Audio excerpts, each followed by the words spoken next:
All right, Chapter 9, The How-To of Intuitive Knowledge. Knowledge is structured in consciousness. Maharishi Mahesh Yogi, quoting the Vedas.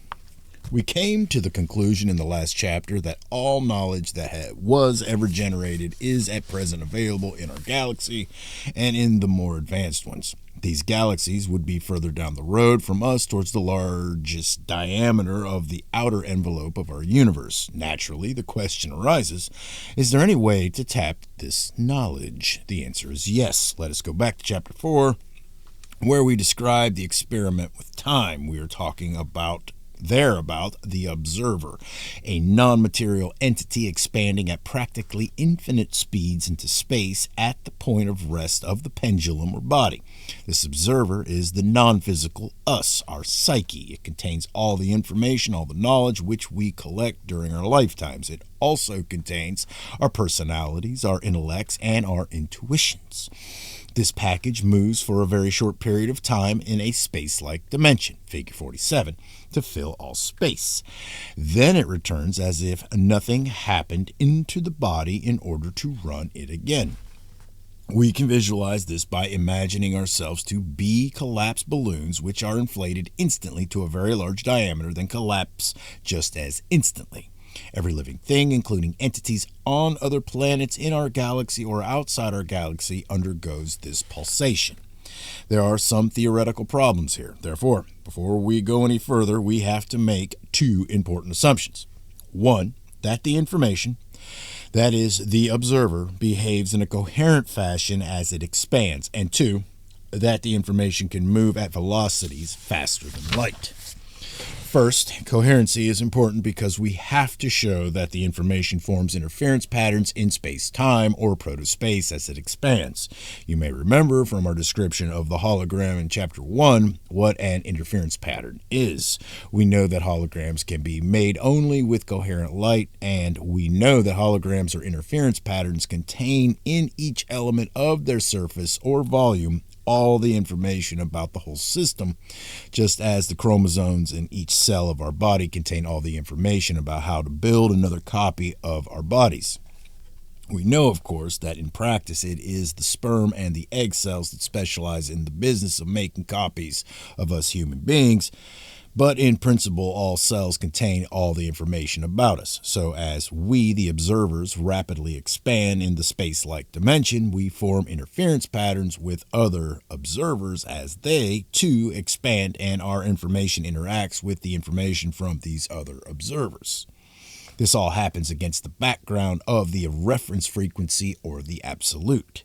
To go back to the hologram, our observers are the working beam, while the absolute is the reference, the inexperienced, naive beam.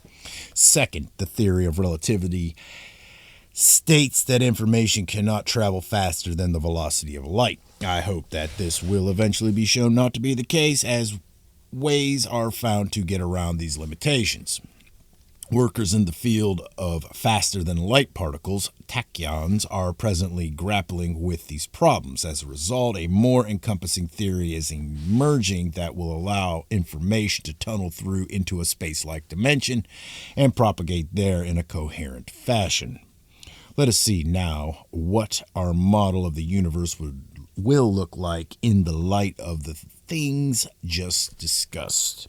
Figure 48 shows what happens to our observers as we radiate out into space. Our wave fronts are shown crossing the whole length of the inner torus of the universe, and so are the observers ejected from advanced galaxies. In the outer envelope of the universe, these observer wave fronts are shown now interacting just as did the wave fronts produced by the pebbles we dropped into the pan in the description of the hologram in Chapter 1. From that description, we know that not only can we read the information from every unit area of the pan, but we can also trace each bit of information to its source. Thus, as our observers or information waves are periodically expanding into the inner torus of the universe, so are the observers or information waves of everybody else. For a tiny fraction of a second, we form an information hologram with them, and this is repeated many times a second. The reference frequency against which all this interaction occurs is the absolute. Since all information that has been generated in this universe appears there, we can call that area the universal mind. Figure 48. People having intuitive insights get solutions from there, and people with high levels of consciousness who are able to extend their subjective time can learn and bring back useful information about the goings-on in the universal mind. This communication appears to one as simply knowing. Such a person just seems to know things that other people usually don't know. This knowledge is often about the coming events, details of people's lives to which the knower has no access or knowledge of, who is on the line before the telephone rings, etc. These things fall under the heading of clairvoyance, clairaudience, etc. There are higher and lower levels of development of these faculties. On the higher levels, information can be obtained about the nature of the universe and the cosmos, depending where the interests of the particular person lie. These faculties arise either spontaneously or can be cultivated. When we deal with human affairs in objective time, information arises within the field of the planet. It is local information. We would therefore expect little or no time lag in its transfer, whether we use telepathy or intercontinental phone call. Intercontinental phone call.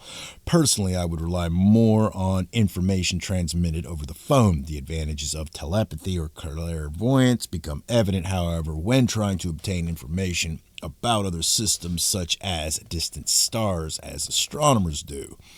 Such a system of communication with no time lag would be revolutionary because what the astronomers observe through their instruments is the past, sometimes counted in billions of years. That is, it takes that long for information coming from a neighboring star to reach us because the average distance between stars is about 4 or 5 light years. They may be looking at objects no longer in existence.